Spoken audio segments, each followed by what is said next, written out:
Venu de Fès, marié et père de 2 enfants, natif d'Erachidia, né le 16 janvier 1973. Il a fait ses études primaires et secondaires dans la province d'Ouarzazate, où il a eu son baccalauréat en sciences expérimentales en 1991. Au lycée Prince Héritier Sidi Mohamed, actuellement Mohamed VI. Il a obtenu une licence de littérature de la faculté littéraire de sciences humaines de Rabat en 1995 et un doctorat de littérature et culture maghrébienne en 2006 et un doctorat à la faculté littéraire et scientifique Dar el-Mehrez à Fès. Il travaille comme fonctionnaire et enseignant vacataire de 1997 à 2009, faculté littéraire de sciences humaines CEIS Fès. De 2009 à 2011, au secrétaire général de la Commission nationale de l'UNESCO à Rabat. De 2011 à 2013, faculté de sciences juridiques, économiques et sociales à Agdal Rabat. Depuis 2013, enseignant-chercheur à la faculté littéraire de sciences humaines CEIS Fès. Domaine de spécialité, littérature maghrébienne, d'expression française, arabe et amazigh, tradition orale et culture du Maghreb. Merci. Bonjour, Monsieur Mohamed Zahir. C'est un honneur de vous avoir parmi nous aujourd'hui et merci encore d'avoir accepté notre invitation. Alors, pour commencer, pouvez-vous me donner une définition de la lecture? Oui, merci donc pour la présentation. Et merci pour l'invitation. Donc, c'est un grand plaisir pour moi. C'est notre plaisir à nous aussi. Permis d'être parmi vous. Et donc, comment peut-on définir la lecture? C'est une sorte de construction de sens. Donc, la lecture, c'est une construction de sens à travers le déchiffrage donc de certains symboles. Les lettres sont des symboles. Et des signes aussi. Donc, par association des symboles, nous avons des signes, ce sont les mots. Oui, pour lire. D'accord. Donc, et donc, pour lire, toujours, on va faire appel à plusieurs sens. Il y a la vue, mais aussi il y a d'autres sens. Par exemple, pour les non-voyants, ils vont lire l'oreille. Donc, il y a le sens tactile, donc c'est le toucher. Et donc, la lecture, c'est quelque chose de très important. Le support de la lecture ou l'objet de lecture peut varier, d'accord? On peut lire un livre, on peut lire aussi une scène de film, un journal, très bien. Ouais. On peut lire un paysage aussi. On peut lire par exemple un objet ou un tableau d'art. Un tableau d'art, très bien aussi. Et donc la lecture est tellement importante que pour les historiens, par exemple, ils vont se servir de la culture pour organiser le temps historique. Je ne sais pas, est-ce que vous avez déjà entendu parler des périodes historiques, ce qu'on appelle la périodisation, c'est-à-dire il y a l'Antiquité, il y a le Moyen-Âge, et on va trouver que pour organiser ce temps historique, on va toujours choisir et relever certains événements qui sont très importants, qui ont changé en quelque sorte le mode de vie de l'homme et qui ont toujours un rapport avec la lecture. Je vous donne un exemple. Quand les historiens veulent parler, par exemple, de la préhistoire, comment on passe de la préhistoire à l'histoire, c'est par l'invention de l'écriture. Oui. D'accord. C'est l'invention de l'écriture qui permet à l'homme de passer donc de l'histoire, de la préhistoire à l'histoire. L'écriture aussi, c'est la première fois que l'homme va créer, en quelque sorte, avec l'écriture, avec la lecture. Avec ses moyens de vie autour de son milieu. Voilà, très bien. Donc, il va changer complètement le mode de vie à travers la lecture parce qu'il va créer donc un système qui permet, en quelque sorte, de stocker l'information. Oui, il change sa perspective et il voit un nouveau monde. Un nouveau monde, très bien. Vous avez, par exemple, des portables, vous avez des tablettes, il y a une mémoire et l'écriture aussi, elle a été la première mémoire externe que l'homme a inventé. Par exemple, quand on parle de la Renaissance comme période, par exemple, historique en Europe, c'est l'invention de l'imprimerie, par exemple. C'est vrai, oui. Voilà, donc on va passer de la civilisation du manuscrit, du livre écrit à la main, vers un livre qui a été imprimé. Donc on est dans la civilisation de la lecture, du livre. Qui leur facilite la vie. Oui. Et puis, on a aussi l'ère numérique. Donc ça, l'histoire humaine, elle a été toujours marquée par la capacité de l'homme à lire, par la capacité de l'homme aussi à stocker l'information. Et à progresser. Et à progresser. Bien sûr, de rien. Alors, parlant de la lecture, actuellement, des élèves s'intéressent beaucoup plus aux réseaux sociaux qu'aux livres. Et à votre avis, quelle est la solution pour les réconcilier avec le livre et la lecture? Ça, c'est un problème universel. Il faut se mettre d'accord pour dire que partout dans le monde, il y a ce qu'on appelle la crise de lecture. C'est-à-dire qu'on est dans un monde qui va... qui régresse. Oui, oui. Qui est rapide. Et c'est aussi la civilisation de l'image. Parfois, les gens n'ont pas le temps de consacrer plus de temps donc, à la lecture. Ils préfèrent donc l'écran, ils préfèrent l'image. Oui. On est dans la civilisation. Ils n'utilisent plus leur imagination pour imaginer. Oui, ça c'est l'un des risques justement de cette dépendance à l'image. C'est-à-dire c'est une mise en chômage du cerveau.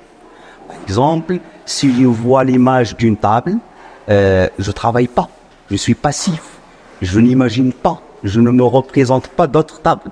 Alors que si je lis par exemple le mot table, je pourrais par exemple vérifier des dizaines par exemple se représenter des dizaines de tables avec des matières différentes, avec des formes, des designs différents, etc. Donc on peut dire que l'image nous rend un petit peu plus passifs et il va aussi mettre en chômage quelque part le cerveau humain. Donc c'est l'un des risques en quelque sorte, mais on peut pas aussi aller à l'encontre, donc c'est contre l'évolution. Si on est dans une ère numérique, l'image est là, sa place aussi, d'accord. Il faut rappeler que l'homme, avant d'écrire, il a dessiné. Oui. Et les plus vieilles images, ce sont les images, ce qu'on appelle les images rupestres. Les images rupestres, c'est-à-dire toutes les images que l'homme a essayé un petit peu de graver, de dessiner sur des roches. Et le Maroc est l'un des pays où on trouve ce genre d'images. Donc l'homme primitif, il a dessiné. Aujourd'hui, il y a aussi donc je vais utiliser le mot, une dominance de l'image, mais la lecture, elle garde toujours sa place qui est stratégique, qui est très importante, son importance. Et donc, et son apport aussi pour l'esprit, pour se cultiver l'esprit et pour apprendre aussi, pour comprendre. Ça, c'est très important. Merci. Alors, les bienfaits de la lecture, généralement. Les bienfaits de la lecture, c'est-à-dire on va lire pour bien comprendre tout d'abord. Moi, je vais m'inspirer des citations des élèves tout à l'heure. Les citations sur la lecture sont des citations qui ont été très importantes, très profondes. On va lire tout d'abord pour enrichir en quelque sorte notre vocabulaire, mais aussi on va lire pour s'ouvrir sur le monde, d'accord? Parce que la compétence et les aptitudes qui sont développées par la lecture ne sont pas uniquement d'ordre pédagogique, c'est-à-dire l'apprentissage, mais on va s'ouvrir. Quand vous avez par exemple, quand vous allez lu le roman qui s'appelle comment oui, Harry Potter par exemple, on va découvrir tout un monde. Vous êtes une petite lecture, donc vous faites une lecture à partir de votre position de Marocain qui va s'ouvrir. Donc la lecture aussi, ça va donner une sorte d'interculturalité. Donc je vais utiliser le mot, je suis désolé, mais c'est-à-dire une capacité que le lecteur a de s'ouvrir sur le monde. Ça, c'est très. La lecture est une fenêtre sur le monde. Un portail pour un nouveau monde, un monde d'imagination, un monde d'épanouissement. D'épanouissement personnel, d'épanouissement interculturel, tout à fait. Alors, ma quatrième question est, lorsque vous étiez élève, Monsieur Zahir, quelle était votre relation avec le livre? Voilà, donc, quand j'étais élève, voilà, donc quand j'étais élève, on n'avait pas beaucoup, l'information n'est pas été aussi disponible comme pour vous qu'aujourd'hui, oui. Aujourd'hui, donc on cherchait l'information. On est aussi On a été socialisé par des parents analphabètes, n'avaient pas de bibliothèque à la maison, d'accord? C'est quelque chose qui est inimaginable, donc, parce que ça dépend de l'appartenance sociale, de l'appartenance culturelle des parents aussi. Certes, il y avait une bibliothèque publique, ça Très c'est bien. sûr. Il y avait une bibliothèque, une bibliothèque publique. Et il y avait des maisons de jeunes un petit peu qui sont très incrustées dans les quartiers. Et la politique culturelle, donc à l'époque, c'était justement, elle a été plus volontariste. Et donc, on empruntait beaucoup de livres et on échangeait beaucoup de livres. On se débrouillait, mais on a été très conscient donc de la valeur de la lecture. Ça, c'est sûr. Il n'y avait rien d'autre. Il n'y avait rien d'autre. C'est dommage. Il n'y avait pas beaucoup de bibliothèques. On lisait peut-être un petit peu aussi la presse écrite. Il avait sa Les place. bandes dessinées. Les bandes dessinées un petit peu aussi. Mais la lecture a été surtout centrée sur le manuel scolaire. Le manuel scolaire, il avait une place très importante, très centrale en quelque sorte, dans le comportement de lecture que nous, moi je suis issu du monde rural. Vous savez bien qu'il y a des différences entre le monde rural, le monde urbain, différences aussi entre les appartenances sociales, les classes sociales. Donc ça aussi, ça va jouer Un grand rôle. Voilà, un grand rôle dans l'intériorisation, par exemple, de certains comportements. Le fait de lire un livre, vous savez bien, par exemple, que quand on est ici dans un café, dans un bus, dans le train, on voit pas beaucoup de Marocains en train de lire. Et pas comme en Europe, par exemple. La plupart. Partout, où le geste de lire un livre est quelque chose donc de banal, de normal. Les journaux. Oui, ici ça devient une anomalie, c'est-à-dire un comportement un petit peu qui n'est pas naturel. De prendre un livre et de lire, par exemple, dans le métro, en attendant le bus, etc. Et parce qu'on n'a pas intériorisé justement ce genre de comportement. Et ça, on doit le changer. Merci. Finalement, d'après votre expérience en tant qu'enseignant de la littérature, quels sont vos conseils pour les élèves? Pour les favoriser à la lecture, la littérature? Voilà, donc, je n'ai pas de recette à donner. Il n'y a pas de recette comme ça pour lire. Mais je crois que la lecture, elle est salvatrice. Vous avez parlé tout à l'heure vous écrivez ou vous lisez pour apprendre. Pour apprendre, oui, pour apprendre, mais pour aussi se reposer, pour lutter contre le stress, pour donc décharger un petit peu tout ce qui est négatif. Donc la lecture, c'est une thérapie aussi. Et là, ça a son importance dans la psychologie humaine. Dans la psychologie humaine, très bien. Donc elle aide aussi à guérir. Donc la thérapie, c'est tout ce qui aide à guérir. Et la lecture, c'est très important. Je conseille aussi de s'intéresser au folklore marocain.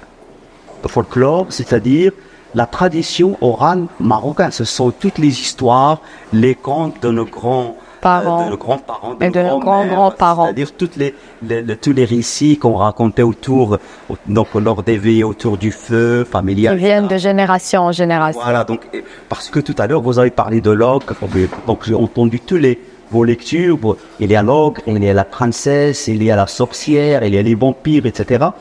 Tous ces personnages, tous ces motifs, font partie donc d'un patrimoine narratif, c'est-à-dire de contes qui est universel. On trouve dans toutes les cultures.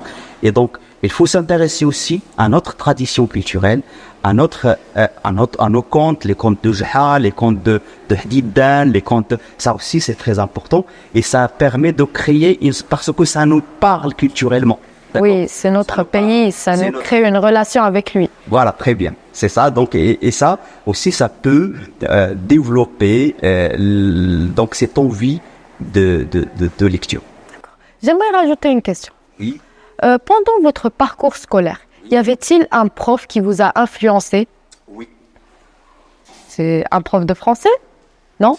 Arabe?